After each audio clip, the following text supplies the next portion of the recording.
మన ఊర్లల్లా ఎవరన్నా ఇంట్లోకెళ్ళి బయటకెళ్ళకపోతే నిత్తే ఇంట్లోనే ఉంటుంటే ఏమంటారు?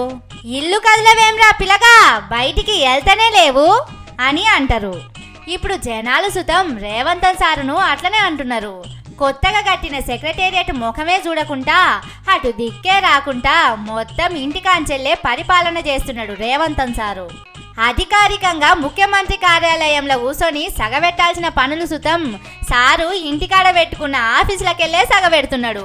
అప్పట్లా కేసీఆర్ సారు సెక్రటేరియట్ కట్టిందాంక అని ముఖ్యమంత్రి అధికారిక నివాసం ప్రగతి భవన్కెళ్ళి పరిపాలన చేసినప్పుడేమో గడీల పాలన, దొరల పాలన అని ఎచ్చిడి పెట్టిండు.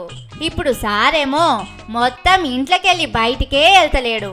పట్నం దాటి పోయేదుంటేనే ఇల్లు కదులుతున్నాడు, లేదంటే ఫైల్ అన్నీ ఇంటికే తెప్పించుకుంటున్నాడు.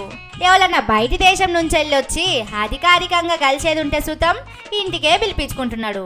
ప్రెస్ మీట్లు, అధికారిక కార్యక్రమాలు, భేటీలు, ఎవరన్నా పెద్ద మనుషులకు నివాళులు అర్పించుడు, మంత్రులతోటి ఏదన్నా మాట్లాడు, ఇట్లా ఏ పని ఉన్నా అందరినీ ఇంటికాడికే రప్పించుకుంటున్నాడు. ఇక ఎమ్మెల్యేలనైతే అసలు దేక్తలేడు అని సుతా అనుకుంటున్నారు. లోపట ఏం మీటింగ్ అయిందో, ఏం మాట్లాడుకున్నాడో రేవంత్ సారోళ్ళ గోడ దాటి యువతలకి చేరతలేదు ముచ్చట. ఇక సారు ఇంట్లోకెళ్ళి బయటకెళ్లకుండా రోజుకు 18 గంటలు పని చేస్తుంటే రాష్ట్రం కోసం, ప్రజల కోసం సారు వర్క్ ఫ్రమ్ హోమ్ చేస్తున్నాడేమో అని మాట్లాడుకుంటున్నారు.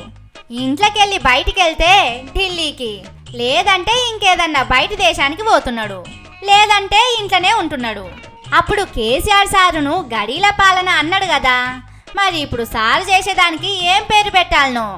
రహస్య పాలన అనాలనో లేక ఇంటికాడి పాలన అనాలనో అని అడుగుతున్నారు పబ్లిక్.